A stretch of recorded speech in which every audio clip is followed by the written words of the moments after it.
The roar of the crowd hit me like a freight train as I stepped onto the field, my cleats sinking into the turf that had been my second home for 4 years.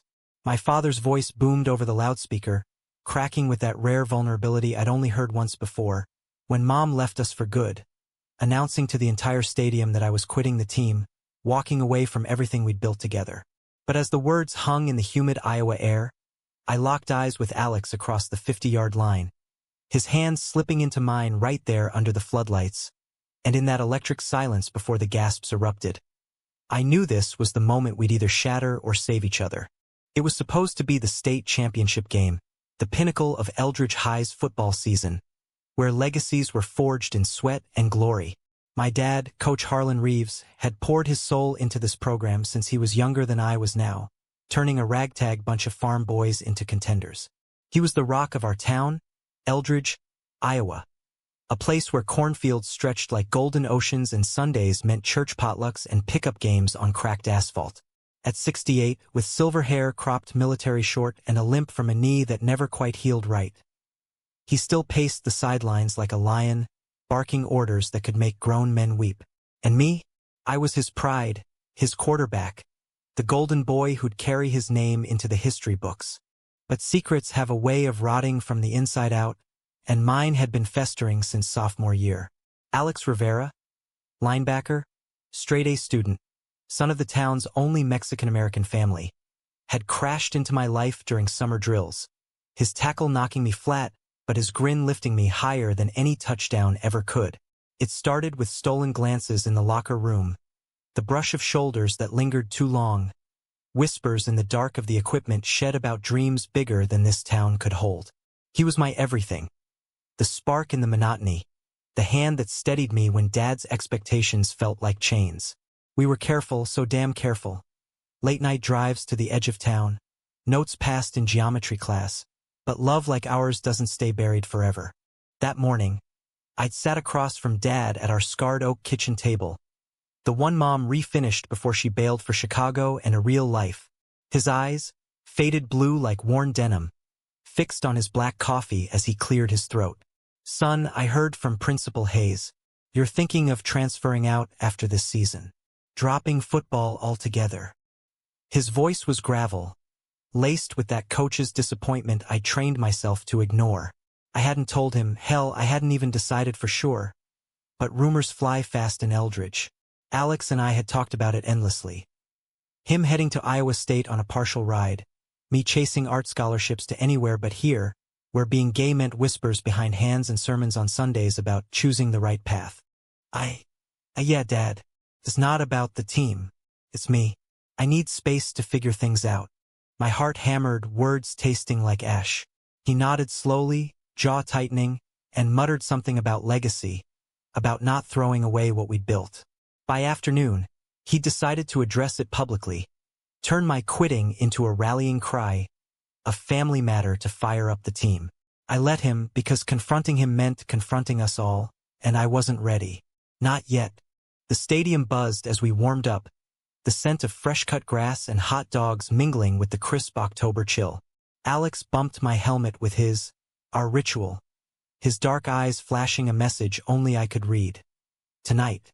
We'd planned it in hushed tones the night before, parked under the water tower where the stars felt close enough to touch.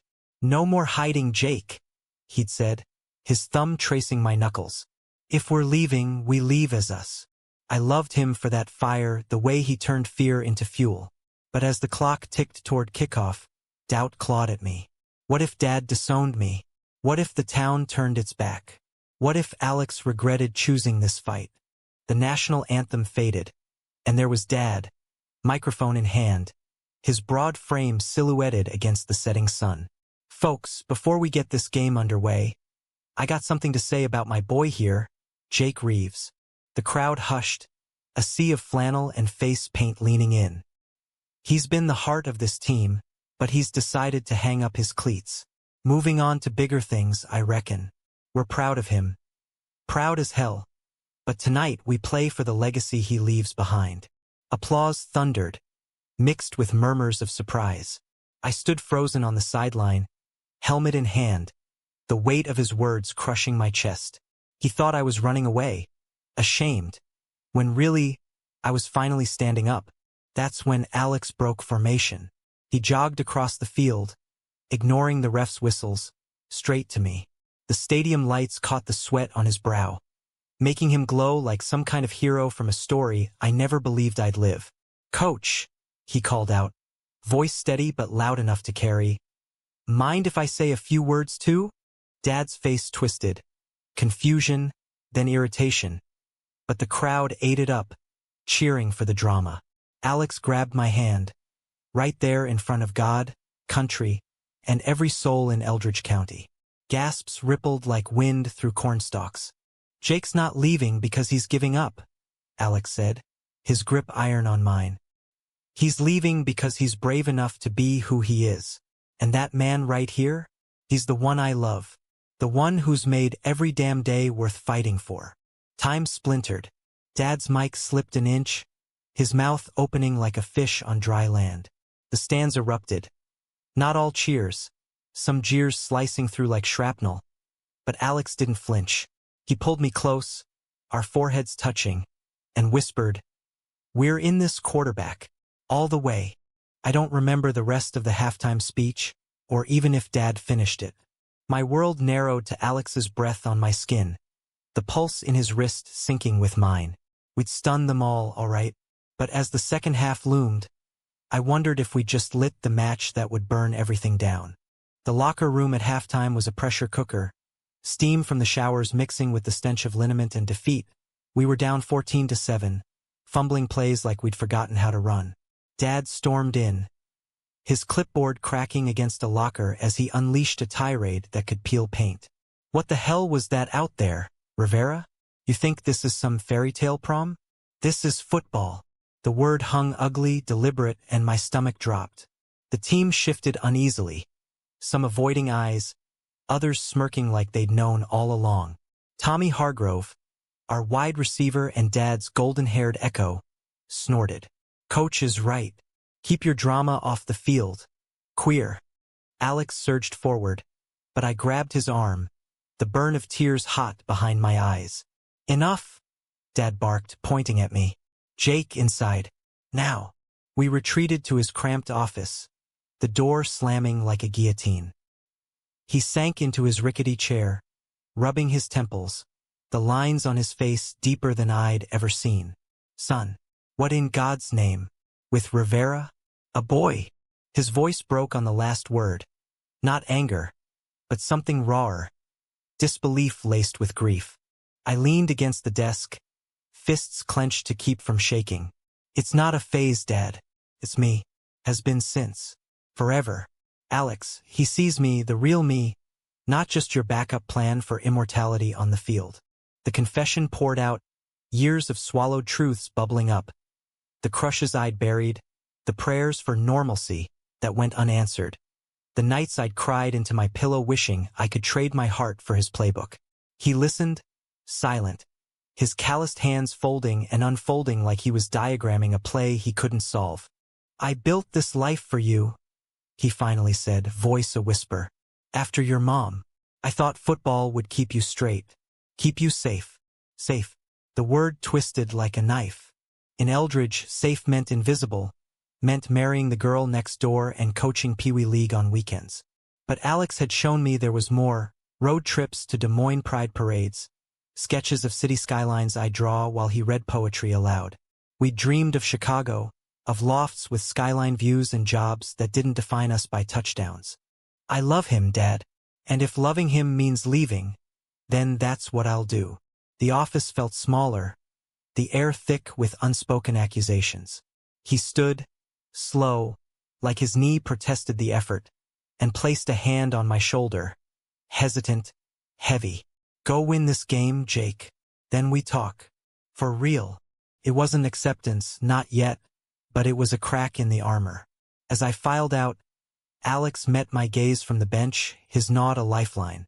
The second half whistle blew, and we exploded onto the field, playing not for points, but for survival. We clawed back, a miracle drive capped by my spiral to Tommy. Ironic that, for the tying score, the crowd was split now, half roaring approval, half muttering prayers for our souls. But midway through the fourth, with us up 21-20 and seconds ticking, the real storm hit. Tommy, in a blitz of team spirit, shoulder-checked Alex hard after a tackle, whispering low enough for only us to hear, "Freak, stay in the closet where you belong." Alex swung, a wild haymaker that connected with Tommy's jaw, and suddenly refs were everywhere, flags flying like confetti at a funeral. Ejection, red card, chaos. Dad called timeout, storming the field as Alex trudged off, head high but shoulders slumped. "Reeves," he bellowed at me, "get your head in the game." But my head was with Alex, watching from the fence, the betrayal burning hotter than any spotlight. Tommy's family, big donors to the Boosters Club, demanded justice, their lawyer dad already on the phone with the league. Whispers of lawsuits, of Alex's scholarship evaporating, poisoned the air. And Dad? He looked at me like I'd handed him the poison myself. As the final seconds drained, we held the lead by a field goal, the wind horn blaring like a false promise. Confetti rained, but it felt like ash. In the handshake line, Tommy sneered, "Your boyfriend's done, Jake, and so are you."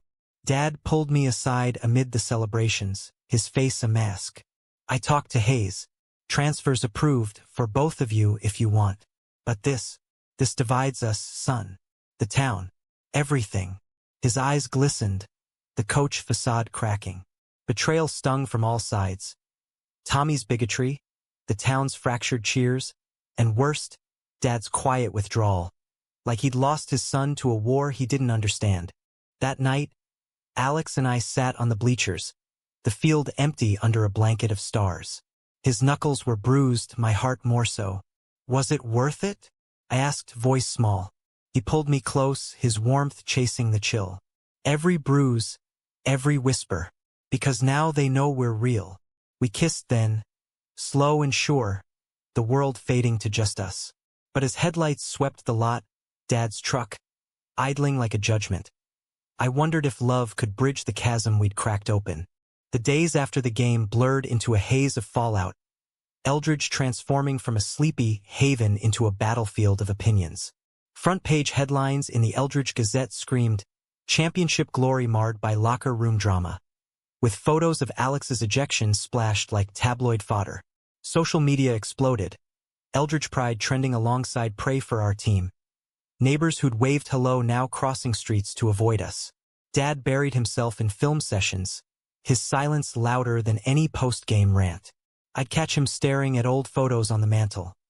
Me at 8, gap-toothed and grinning in his oversized jersey. The three of us at the county fair, Mom's laugh frozen in time. Guilt gnawed at me, a constant companion whispering that I'd traded family for forbidden love.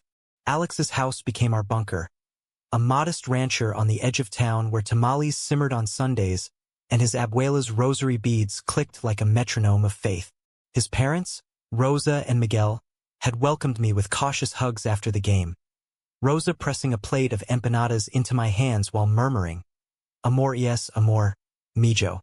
But this town, this town. They were pillars, her a nurse stitching wounds at the clinic, him a mechanic fixing rigs that powered the farms. But even they fielded calls from church ladies quoting Leviticus. Alex's scholarship hung by a thread, the university brass citing, conduct unbecoming, in vague emails that reeked of prejudice. We spent evenings mapping escapes, applications to community colleges in Iowa City, part-time jobs at coffee shops where baristas didn't care about your jersey number. I'd sketch him while he studied, his profile sharp against the lamplight, curls falling like midnight waves, and he'd trace the lines, saying, "You're my masterpiece, Jake." Those moments were oxygen, romantic in their quiet rebellion, but the emotional toll mounted.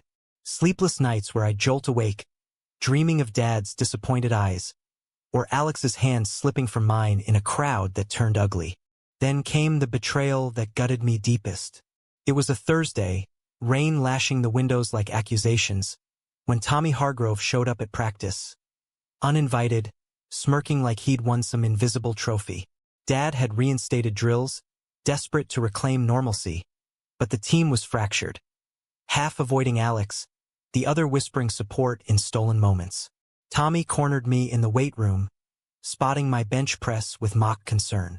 "Heard your old man's pulling strings to get me that full ride to Iowa," he said, racking the bar with a clang. "Says one scandal's enough for the family." My reps faltered, sweat stinging my eyes. "What are you talking about?" He laughed, low and mean, pulling out his phone to show texts. "From Dad. Keep your head down, son. I've talked to the scouts. Make this right." The words blurred, but the intent sliced clear. Dad. Bartering my silence for Tommy's future. Erasing Alex's fight to polish the family name. Rage boiled, hot and immediate. I shoved Tommy back, barbells rattling. "Stay away from us," I growled, storming out into the downpour. Confronting Dad that night was like tackling a ghost. He was in the garage, tinkering with his '72 Chevy like it held answers, the radio crooning Merle Haggard about mamas and hard times. "Tommy showed me the texts," I said, water dripping from my hair onto the oil-stained concrete. "You're trading us off? For what?" "Your precious legacy." He straightened, wrench clattering to the floor, his face paling under the fluorescent buzz. "Jake, it's not. I was protecting you. The boys got a future. And after what happened, the boosters are circling like vultures. One more whisper, and scholarships dry up. For everyone." "Protecting me?" "By throwing Alex under the bus." The words echoed, raw. He stepped closer, the limp more pronounced in the dim light, and for the first time, I saw the man beneath the coach. Weary, widowed, too young, clinging to football like a life raft. "I failed you once. Letting your mom go without a fight. Can't watch you drown in this. This lifestyle that'll chew you up." Lifestyle. The word landed like a slap, reducing our love to a phase, a pit stop. Tears mixed with rain on my cheeks. "It's not a choice, Dad. It's who I am. And Alex? He's the best thing that's happened to me since Mom left." We stood there, inches apart, the garage a confessional under siege. He reached out, hand hovering before dropping. "I need time, son, to understand." It was a plea, not a promise, but in Eldridge, time was a luxury we didn't have. As I backed away, the Chevy's headlights flickered on like eyes watching me go. I realized the real conflict wasn't the town or Tommy. It was the chasm between the father I idolized and the man who couldn't yet see me whole. Word spread like wildfire. Tommy's gloat twisting into town lore. Coach Reeves selling out his own for glory. Alex found me later at our spot by the river, the Mississippi churning dark under storm clouds. He held me as I raged, sobs racking my frame. "He's scared, Jake," he murmured, fingers combing my wet hair. "Like we all are." We made love to the rhythm of rain on the truck roof. Not frantic, but tender, bodies mapping forgiveness neither of us could grant yet. It was romantic in its heartbreak. Two boys against the world, vowing to rise from the mud. But climax brewed on the horizon. The annual Eldridge Harvest Festival, where the town gathered for hayrides, pie contests, and Dad's keynote on building character through sport. He'd invited me to speak too. A olive branch or so, he said. Alex and I debated skipping it, but something pulled me back. The need for one last stand to humanize what they'd reduced to scandal. The Harvest Festival dawned crisp and golden, leaves carpeting Main Street like a reluctant confetti for our unraveling lives. Booths lined the square, funnel cakes sizzling, kids bobbing for apples, a bluegrass band fiddling away the sins of the week. Eldridge at its performative best, smiles stretched thin over grudges, handshakes firm but eyes averted. Alex and I arrived arm in arm, a deliberate defiance that drew stares like magnets. His abuela had pressed carnations into our lapels, red as fresh resolve, whispering, "Flores para el corazón valiente." Brave hearts. If only it felt that way. Dad spotted us from the stage, mid-setup, his suit jacket straining over shoulders still broad from bench presses he no longer attempted. He waved us over, the gesture stiff, but his nod to Alex held a flicker of something new.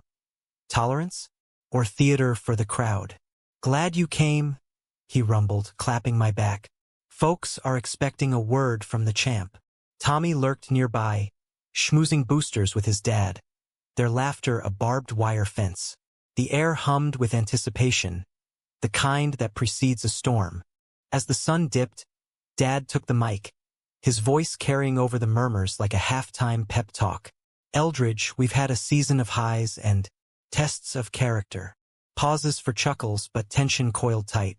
He spoke of teamwork, resilience, the boy who'd led us to victory despite personal storms. Then, turning to me, Jake, you taught me more than I ever coached into you. Come say your piece. The spotlight hit me like interrogation, heat prickling my skin. Alex squeezed my hand off stage, his eyes at anchor. You've got this. I stepped up, pulse thundering, the crowd a blur of familiar faces. Mrs. Ellis from the diner, who slipped me extra bacon pregame. Pastor Hale, whose sermons now included veiled warnings about modern confusions. Coach, Dad, taught me that football's about more than wins. I began, voice steadier than I felt. It's about trust, about showing up, even when it's hard. Nods rippled, expectant. I glanced at Alex, his smile a spark. And this year, that meant trusting someone who sees the man behind the mask. Alex Rivera isn't just my teammate. He's my partner. The one who reminds me that love doesn't keep score. It builds you up. Gasps. Then a hush so profound the band's fiddle squeaked awkward. Dad's face drained of color, Mike trembling in his grip. Tommy's laugh barked sharp, but it died under the weight of eyes turning. I pressed on, emotion cresting like a wave. We've faced betrayal, from friends who can't handle truth, from a town that loves its heroes conditional. But Dad? He's the one who showed me strength isn't hiding. It's facing the huddle, even if you're outnumbered. Tears blurred the lights, but I saw him. My father, fist clenched white, not in anger, but awe, grief, the line between blurred. Chaos ignited then, the climax uncoiling like a spring. A booster, red-faced and rum-soaked, shouted, "This ain't no pride parade." Pastor Hale rose, Bible in hand, calling for prayer circles. But others countered. Rosa Rivera, voice slicing clear, "My boy plays with honor. More than some so-called Christians here." Fists balled, voices overlapped, the festival fracturing into factions. Alex vaulted on stage, wrapping me in his arms as shoving started in the crowd. Enough! Dad's bellow cut through, Mike feedback screeching like a referee's whistle. He dropped the stand, stepping between us and the fray, his limp forgotten in fury. "This is my son." And his, "Alex, you touch them, you answer to me." Stunned silence fell, heavier than any tackle. Dad turned to me, eyes wet, voice breaking over the speakers. "I was wrong, Jake, about protecting you by pushing you away, about thinking love had to look like mine did." He extended a hand, not to shake, but to pull me close, Alex too, in a huddle that defied every playbook. The crowd shifted, some weeping, others slipping away. But in that triangle of trembling limbs, redemption flickered. Tommy slunk off, his dad's face ashen, the betrayal's architect exposed in defeat. We didn't win everyone. Eldridge's scars run deep, like veins in the earth. But that night, under strings of bulbs swaying like stars, we claimed our humanity. Alex and I drove out later, windows down, wind whipping our confessions free. "Your dad's a fighter," he said, hand on my thigh. "Like you." Romance bloomed in the rearview, not fireworks, but fireflies, soft, persistent light. Yet peace was fleeting. Weeks later, a letter arrived. University revoking Alex's offer, citing community standards. Betrayal's echo, courtesy of Tommy's whispers to admins. Heartache clawed back, but this time, we faced it woven tighter. Dad, transformed, rallied boosters for appeals. Rosa baked pies for petition drives. The town, grudgingly, began to thaw, potlucks inviting the boys. Kids painting rainbows on sidewalks. Winter clamped down on Eldridge like a vice, snow blanketing the fields in indifferent white, mirroring the fragile truce we'd forged. Christmas loomed, a holiday Dad and I once navigated with forced cheer. Tinsel on the tree, his stories of holiday bowls long past. This year, Alex was invited, his presence a test and a gift. The living room glowed with lights, the air rich with pine and Mom's old recipe for gingerbread, which I'd attempted with lopsided results. Dad greeted us at the door, apron dusted in flour, his bare hug enveloping both. "Merry Christmas, sons," he said, the plural landing like grace. Dinner was a minefield of small talks. Dad's knee rehab, Alex's community college apps, my portfolio of urban sketches earning nods instead of dismissals. But undercurrents swirled. His glances at Alex, appraising yet softening. The way he'd pause mid-bite, as if chewing on words unsaid. After pie, as Bing Crosby crooned on the radio, Dad pulled out a box from the attic. Mom's letters, yellowed and tied with twine. She wrote these before leaving. About love, real love. Not the fairy tale kind, but the kind that hurts and heals. We read by firelight, her script looping elegant. Tales of doubt in her marriage, dreams of art in the city. A plea for Dad to let our boy fly free, whatever wings he grows. Tears traced Dad's cheeks, silent admissions. I held on to anger too long, he confessed, voice rough. Thought it kept her ghost at bay. But seeing you too, it's like she's here, pushing me to do better. Alex's hand found mine under the quilt, our fingers lacing in quiet solidarity. That night, as snow fell soft outside, we three talked till dawn. Stories of Dad's college crushes, a fumbling kiss with a roommate, buried deep. Alex's abuela's tales of forbidden courtships in Old Mexico. Vulnerability wove us closer, humanistic threads mending the rips. Spring thawed more than ground. Alex's appeal succeeded, partial ride reinstated after Dad's impassioned testimony at a school board meeting. These boys play with heart. Deny them, you deny us all. Tommy transferred out, his family chasing better opportunities in Des Moines. Whispers said shame, not ambition, drove it. The team reformed, a rainbow coalition of jocks who started a GSA club, meetings in the gym where footballs shared space with pride flags. Our romance deepened in stolen sunsets, picnics by the river, where I'd read him Whitman. I sing the body electric, his laughter echoing freer. But conflict lingered in shadows. One evening, post-graduation caps tossed like confetti, Alex pulled me aside at the bonfire. Chicago's calling, Jake. That gallery internship, it's real, but long distance. His eyes, usually steady, flickered doubt. Betrayal's specter. Not malice, but life's pull, threatening to unravel us. I froze, embers dying at my feet. You're leaving? Without me. Words sharp, born of fear. He cupped my face, thumb brushing my lip. Not without. With. Apply to. The city's big enough for both. But the chasm yawned. My ties to Dad, his fragile bloom of acceptance. Alex's family, roots shallow in this soil. We argued under stars, voices rising like the flames. Accusations of selfishness, pleas for sacrifice. I can't lose you to this town, he said raw. But I won't make you choose. Climax crested in a storm of its own.